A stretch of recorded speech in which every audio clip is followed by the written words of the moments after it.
September 23rd, Emmett Till's case was heard in trial. There was lots of bias amongst the jury, as it was all white and all men. Throughout the entire trial, the jury was laughing and making jokes, and they didn't seem to even care about the case. In less than an hour, they came up with the verdict of not guilty. They had claimed that due to the fact that the body was found mutilated and in the Tallahatchie River, that the state failed to provide the identity of the body, claiming that it was Emmett Till. Many people were extremely upset due to the fact that Milam and Bryant weren't even charged with kidnapping, let alone murder.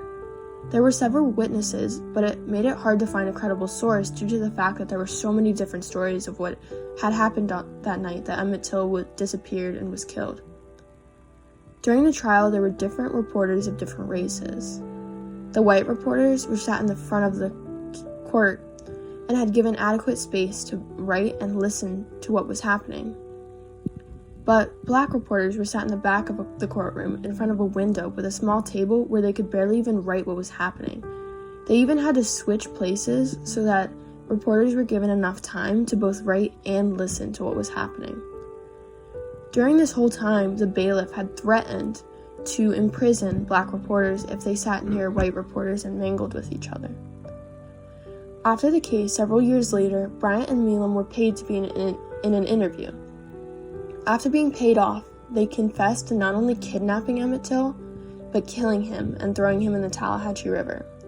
The case was then reopened, as there were several new findings to the case, which could present Milam and Bryant possibly guilty.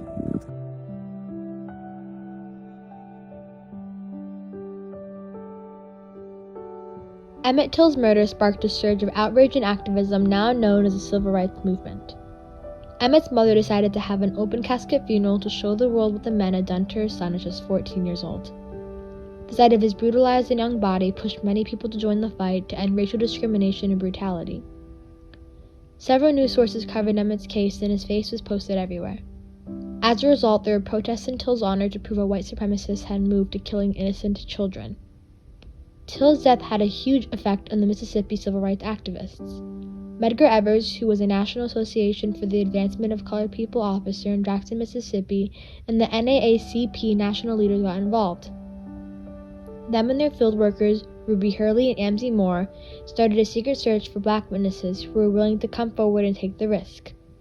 Eventually, other local leaders stepped forward, such as civil rights leader and physician Dr. T.R.M. Howard, who protected other black witnesses and Till's mother during trial.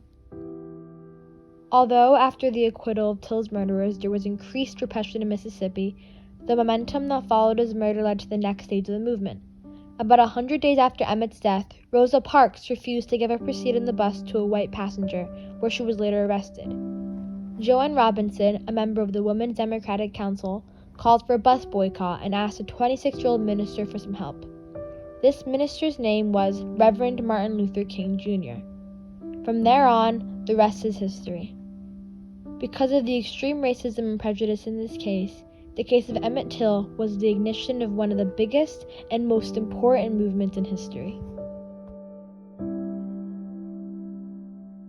On October 30th, 2020, 15-year-old Kwan Bobby Charles was reported missing. He was found dead in November in a sugarcane field 25 miles north of his house in Louisiana. Kwan's face was severely disfigured, and it appeared that he had been drowned before being put in the field. He was last seen with 17-year-old Gavin Irvin and his mother, Janet Irvin, at about 3 p.m. the day before he had gone missing.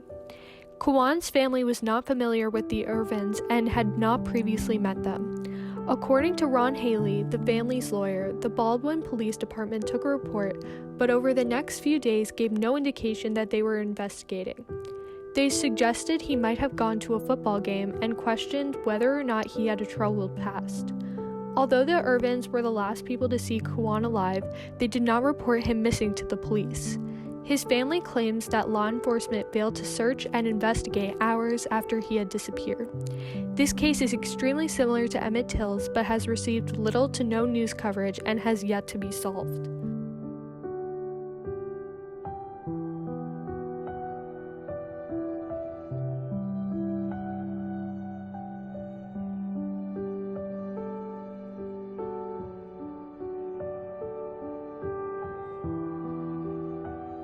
To this day, extreme racism still exists.